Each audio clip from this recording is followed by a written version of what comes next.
One of the most powerful philosophical contradictions presented throughout the story of Attack on Titan is the Ackermans. Yes, the Ackermans themselves, who turned out to be the true protagonists of the entire story, the key to the philosophy of freedom that Isayama displayed in his narrative, and the one who ultimately ended the 2,000-year cycle of Eldian suffering. The Ackermans are an Eldian clan that emerged as a result of experiments conducted on a specific group of Eldians using the power of Titans with the aim of creating powerful guardians for the king. As a result of these modifications, the Ackermans became disconnected from the paths, and therefore the founding Titan cannot control their minds. This made them the first real threat to the founder, and here lies the first paradox. They are tools created to protect the cycle, yet they are the greatest danger to the cycle from within.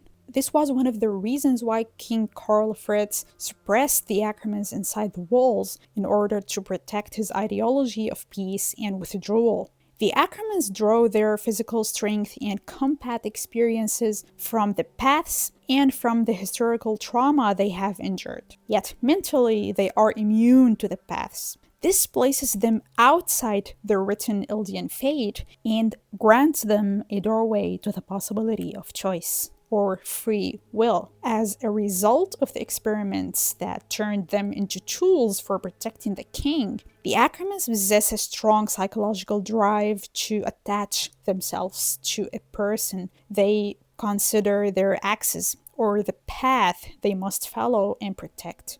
At the same time, however, they are capable of abandoning this person, repelling against them, and even killing them. Through all of these paradoxes, Isayama seeks to present a deep philosophical duality that even in the presence of historical determinism imposed on a group of people, one that imprisons them within a specific fate, it's still possible to repel against that fate and restrain it. At the same time, Isayama wants to show that there is no absolute freedom within an existential deterministic loop.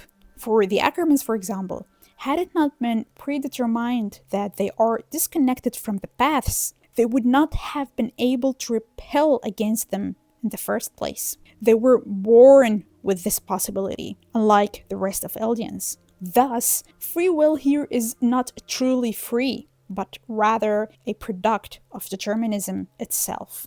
Moreover, this free will carried a very heavy historical burden upon the Ackermans, one that nearly led to their extinction.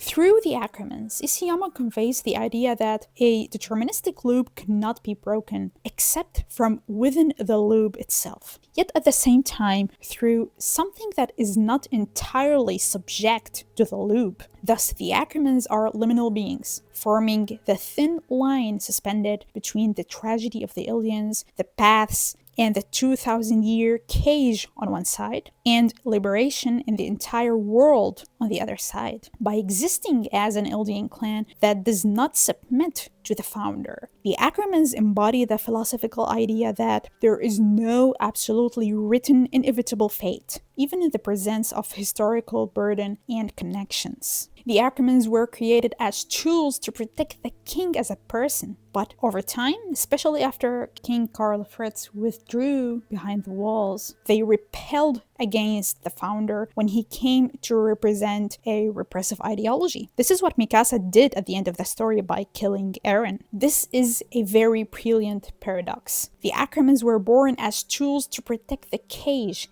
yet in truth, they were the ones who broke it. The hero who slaughtered the devil of Earth represented the Ackermans from the very beginning of the story without us realizing it. Isayama did not present the Ackermans as the heroes of the story from the start. Rather, they were merely exceptions, and it is the exception that breaks the rule. The world of Attack on Titan is built upon an absolute philosophical determinism for the Eldians, and a complete negation of free will. The Ackermans, however, were a breach in this loop. Their existence does not negate the loop entirely, but it allows them not to submit to it completely. The Ackermans remind me of compatibilist philosophy, and I consider them a symbol of compatibilism, which attempts to reconcile determinism and free will. Through them, through the Ackermans, Isayama wants to convey the message that freedom is not a continuous existential state, but a momentary act that arises as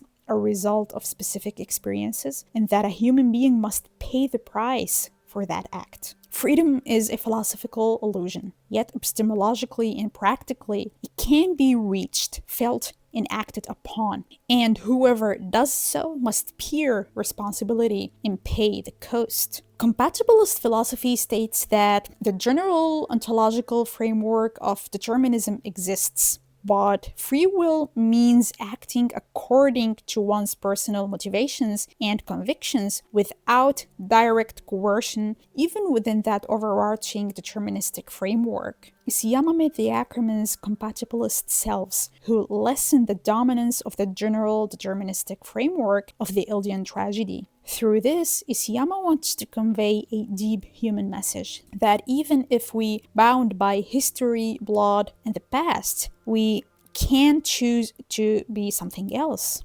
Philosophically, Isayama also presents a deadly paradox. Freedom is an ontological illusion, yet epistemologically, freedom is real. This is the freedom that the Ackermans represented for us at the end of the story, and they were its true heroes. Freedom in the compatibilist sense is conscious action within a predetermined framework, not to act entirely outside the framework. We are free and not free at the same time. Which side is the truth? We don't know. As humans, epistemologically, we can only play with definitions, but we will never reach the truth.